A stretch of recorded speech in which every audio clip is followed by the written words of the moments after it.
The Auckland fuel tax is gone, but are the region's motorists reaping the benefits?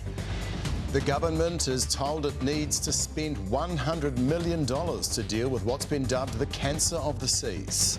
And Elon Musk's Tesla could be about to help revolutionise the national grid.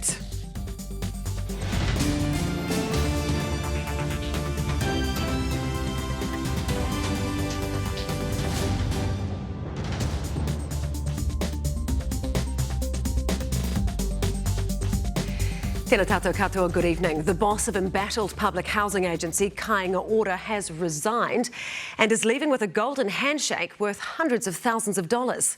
Andrew Mackenzie led the organisation for 8 years and his resignation comes after a highly critical review written by former Prime Minister Bill English. Political editor Jenna Lynch joins us now with more. And Jenna, was this expected? The government has made no secret of its deep 6-month payout totalling, brace yourselves, $365,000. OK, kia ora, Jenna. That's our political editor Jenna Lynch live at Parliament.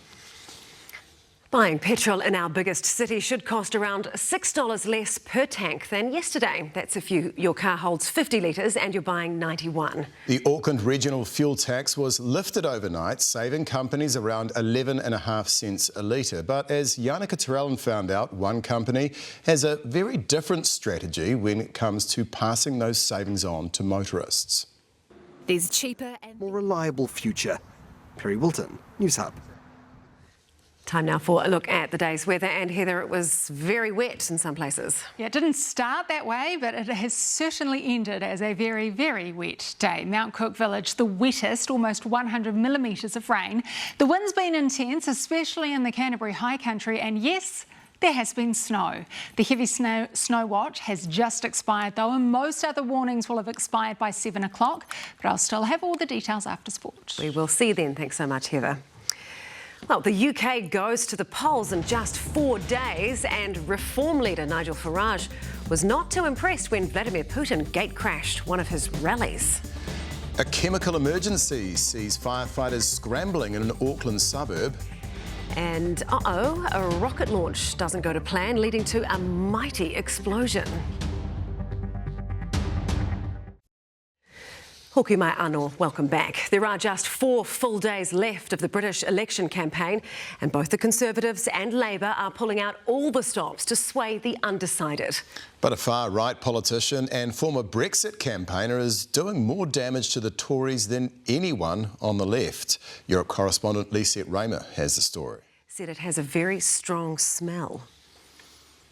Oh, Andrew's in later with sport, and the countdown is on to Scott Robertson's first game in charge of the ABs. Yeah, can't wait for this one down in Dunedin on Saturday. The team's been preparing all weekend in Upper Hutt. We hear from those inside the camp about what sort of impact Razor has already had on the group as they get set to face England. And the late drama that's kept England's European Championship dreams alive.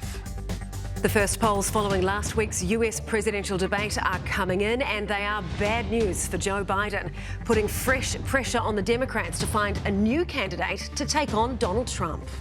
And why alcohol companies are spending up big making non-alcoholic drinks. Welcome back. An opinion poll taken after the US presidential debate has found almost 3/4 of all voters no longer think Joe Biden has the mental and cognitive health to serve as president. Biden is now spending time with his family, apparently undeterred. CBS's Skylar Henry reports.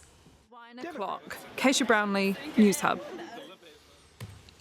A rocket bound for space has gone haywire. It launched itself, and it all ended in a very large explosion. And why you might want to sing if you come across this sculpture in Auckland. A senior All Black offers an insight to the first few days under new coach Scott Robertson, plus how England's much maligned football team overcame a stuttering performance against Slovakia to sneak into the quarterfinals of the European Championship. And is this the horse to end New Zealand's 23-year drought in the race that stops 2 nations? The All Blacks are embracing Scott Robertson's renowned clarity and energy as the countdown begins to Saturday's first test against England. The team's preparing in Upper Hutt before travelling to Dunedin tomorrow evening, and it's clear the new man in charge has had an impact both for players new to the team environment and those who have been there before. Rugby reporter Ollie Ritchie has more. New era, same energy. The All Blacks are ready to... In 2001. So there you go, guys. There's your hot tip for November. If it doesn't come in, I don't want to hear about it, all right? Done deal. Thank you very much, Andrew. Well, a Chinese space rocket has launched itself by mistake and then crashed after quickly running out of fuel. The Sky Dragon is being developed by a private company that's China's version of SpaceX. The motors were being tested, but an anchor failed and the rocket left the launch pad. Officials say nobody was injured, but the same can't be said for the Dragon's pride. A new interactive sculpture has been unveiled in Auckland's central city, which responds in Waiata if you sing to it. Set to shine on. Mitch Redman, Newshub. Our top stories tonight. The boss of embattled public housing agency Kāinga Ora has resigned and is leaving with a golden handshake worth hundreds of thousands of dollars. Forecast 6-metre southerly swells in Cook Strait have caused the cancellation of some ferry services from tomorrow night.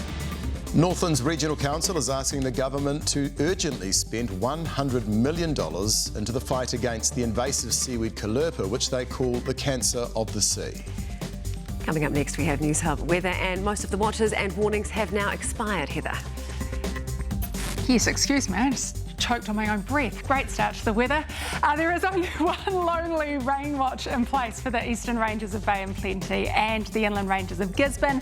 Still snow impacting all the usual roads, and of course there's the large swells. So they're expected for parts of coastal Wairarapa under a heavy swell warning from 6 a.m. tomorrow. Your full forecast is next.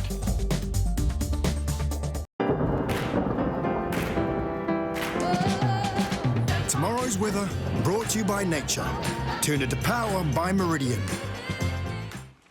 No, my Arnold, welcome back. It's all go at the moment. Hard to make out New Zealand under all of this, but it is there, I do promise. The front over the North Island will be east of East Cape from early tomorrow morning and will take the heavy rain with it. The low down south will deepen further. Cloud and still some strong winds, but that is okay because we need the snow for the ski fields, and it's always better when the snow is natural and not man-made. Yes, love the natural snow, and I want to get on McDougall's. Oh, be good to go skiing this winter. Thanks so much, Heather.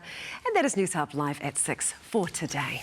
And you can always get in touch with the Newshub team at news@newshub.co.nz. I'm Michael Morrah. And I'm Samantha Hayes. Poor Marier.